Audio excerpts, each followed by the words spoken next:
चमार सियार हम्म, और तू क्या कर लेगा, एससी एसटी का तू धमकी दिखाता है कि एसटी एसटी में हम केस करेंगे। केस मतलब करके ये उपेंद्र यादव बोलते हैं। हाँ उपेंद्र आपसे यादव, बोल रहे हैं। हाँ हमसे बोले हाँ। कि तू एसटी मोबाइल पर डालते हैं। हम्म, तो मालिक, तो आप बीच में क्या कर रहे थे? हम उनका बीच में एक माध्यम थे। मालिक वो यहाँ है नहीं, मालिक कलकत्ता रहते हैं। मतलब कि आप उस मालिक का काम कर रहे हैं। हाँ मालिक का काम कर रहे हैं, दे देंगे आप अपना हमारा काम करा दीजिए। हम्म, लेकिन उनका कोई काम नहीं करता है, दबंग किस्म का आदमी है वो कोई काम कहीं नहीं ऐसा करता नहीं है। ना कि पुराने वाला आपके साथ मारपीट हुई तो वहां पे कितने लोग थे, कितने लोग आपको मने मारपीट कर रहे थे?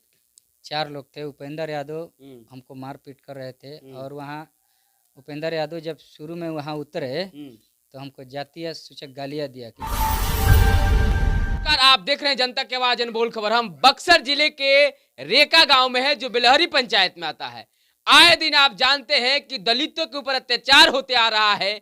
हम उसी एक दलित के घर पहुंचे हुए हैं जहां यादवों के द्वारा इन्हें बेरहमी से पीटा जाता है और पीटने के बाद बेहोश कर दिया जाता है। अभी भी थाने से कोई कार्रवाई नहीं की जाती है।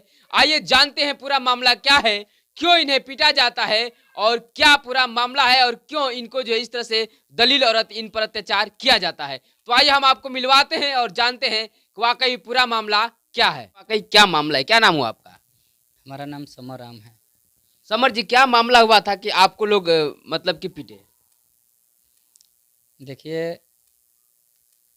हम एक राजमिस्त्री का काम करते हैं हम्म, और हम आज़ाद समाज पार्टी का प्रखंड अध्यक्ष हैं। हम्म, और हम उपेंद्र यादव के दुकान से हम सामान लेते थे पहले। हम्म, और सामान लेने के बाद ये थोड़ा सामान महंगा देने लगे। क्या चीज सामान लेते थे आप? सामान में क्या लेते थे? हम गिट्टी बालू छड़ सीमेंट लेते थे। तो पहले बहुत दिन पहले से हम सामान खरीदते थे। उसके बाद में एक दिलीप पांडे हैं चकौड़ा का, हम्म, वो अपना मकान का हमको ठेका दिए कि अपना हमारा मकान बना दीजिए, आप पर विश्वास है। हम्म, वो भी एक व्यक्ति बहुत विश्वासी आदमी, हमको विश्वास किया, अपना पैसा देने लगे, जिसमें 17-18 लाख रुपया हम वहाँ से आया मटेरियल का। तो हम लोग इनको पैसा देते जाते और हमको मटेरियल ये भेजते रहते थे। कौन किनके पास आप मटेरियल ले जाते थे? उपेंद्र यादव। ये उपेंद्र यादव के यहाँ से आप, उनका दुकान है? हाँ उनका दुकान है सुघर डेरा में। उनका पिताजी का नाम बबन यादव है। और उनका से मटेरियल हम लेते थे। वहाँ से मालिक भी पैसा भेजता था और मालिक भी पैसा भेज करके कभी भी हम पर भी भेजते थे। तो जितना मालिक पैसा देते हैं उनको हम उतना पैसा दे देते हैं। जितना मालिक ऑर्डर हुआ कि इतना 50,000 दे दीजिए तो 50,000 हम दे दिए। उसके बाद में 17-18 लाख रुपया का मटेरियल गया। उसके बाद उनसे 40,000 50,000 रुपया का बात हुआ। अच्छा, बकाया है? बकाया है। बकाया में 40,000 50,000 रुपया बकाया के बाद वो बोले कि हम आपको अप्रैल में पैसा हम दे देंगे, से आपसे हम सामान नहीं लेंगे, अब आप महंगा हमको सामान दे रहे थे। ये कौन बोला? वो आप बोले? हम भी बोले और मालिक भी बोले। तो मालिक तो अपना सामान वो ले जाने लगे।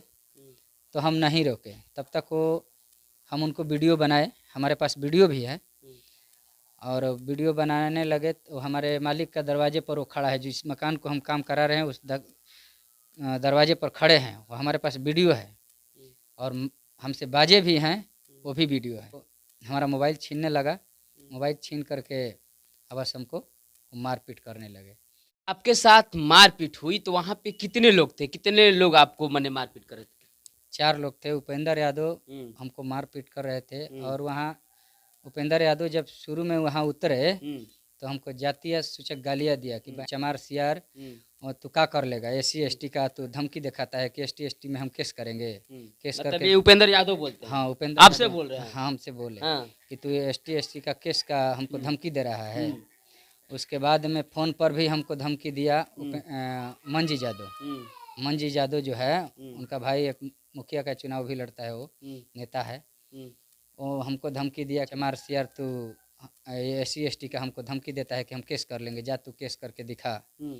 बस आया, बस मारपीट किया और मारपीट करके वो लोग यहाँ से निकल गए। मतलब मारपीट करके चले गए? हाँ। मात्र 40,000 रुपया आप लोग को देना है उनके दुकान पे? हाँ वो मालिक तो आप 40,000 रुपया जो है आपके द्वारा दिया जाना है कि मतलब कि उन लोग के पास बाकी है? मालिक के द्वारा पैसा मिलता है। मालिक हमारे पास भेजते हैं, चाहे मालिक उनको भी पास पैसा मोबाइल पर डालते हैं। तो मालिक तो आप बीच में क्या कर रहे थे? हम उनका बीच में एक माध्यम थे। मालिक वो यहाँ है नहीं, मालिक कलकत्ता रहते हैं। मतलब कि आप उस मालिक का काम कर रहे हैं। हम मालिक का काम कर रहे थे। 40,000 रुपया के लिए आप सुन सकते हैं कि मात्र 40,000 रुपया के लिए एक व्यक्ति को पीट दिया जाता है और इसमें इनका कोई जुर्म नहीं है।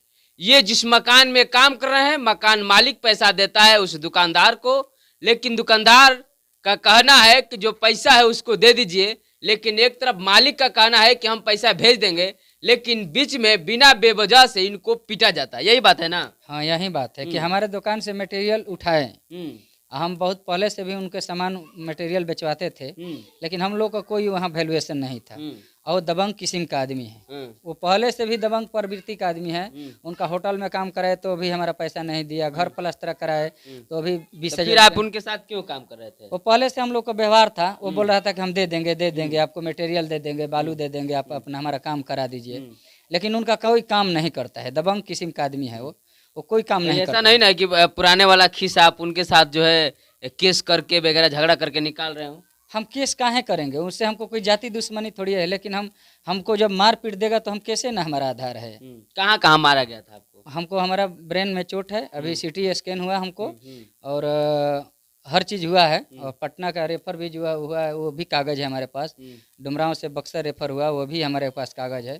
अभी इसमें प्रशासन अपना प्रशासन के द्वारा क्या हो रहा है? अभी प्रशासन में आप केस वगैरह किए कि नहीं? प्रशासन अभी कुछ उस पर काम नहीं, एक्टिव नहीं है। FIR किए हैं प्रशासन? हाँ, प्रशासन वो लोग पैरवी बहुत काफ़ी करते हैं। मंत्री विधायक उनका पैरवी करते हैं। हमको ये पूर्ण विश्वास है कि मंत्री विधायक उनका पैरवी करते हैं और प्रशासन उस पर काम अभी नहीं तक कार्रवाई की है कि नहीं कुछ प्रशासन के द्वारा? प्रशासन आया था कि नहीं? प्रशासन हमारे अभी घर नहीं आई और ना हमसे कोई बात पूछा, और उस पर काम नहीं चल रहा है अभी। प्रशासन के द्वारा अभी कुछ जांच नहीं किया गया आपके साथ? और हमको लगता है कि हम उनसे हमारे जान माल का भी खतरा है। जान माल का भी खतरा है हमको। हम यही कहेंगे कि हमको सुरक्षा मुहैया कराने का भी इति करें। चलिए, को पीटा जाता है क्योंकि एक राजमिस्त्री का काम करने वाले हैं और दूसरे के मकान में मजदूरी करते हैं। दुकानदार से और मकान मालिक की मामला है, लेकिन बीच में इस मिस्त्री को पीटा जाता है महज एक जाति जान करके कि ये जो है निम्न जाति से आते हैं, और जाति सूचक गालियां भी दिया जाता है इनको।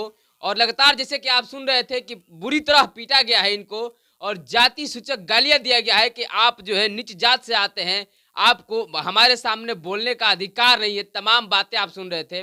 वाकई जब से आप देख पा रहे हैं कि ये जो है बिहार में ये घटनाएं होती रहती है, वाकई जो है जब से सरकार इधर का उधर जो भी हो, लेकिन देखा जा रहा है कि ज़्यादा से ज़्यादा जो उत्पीड़न और जो अत्याचार दलितों के ऊपर ही होता रहा है। लगातार बने रहे और देखते रहे जनबोल खबर।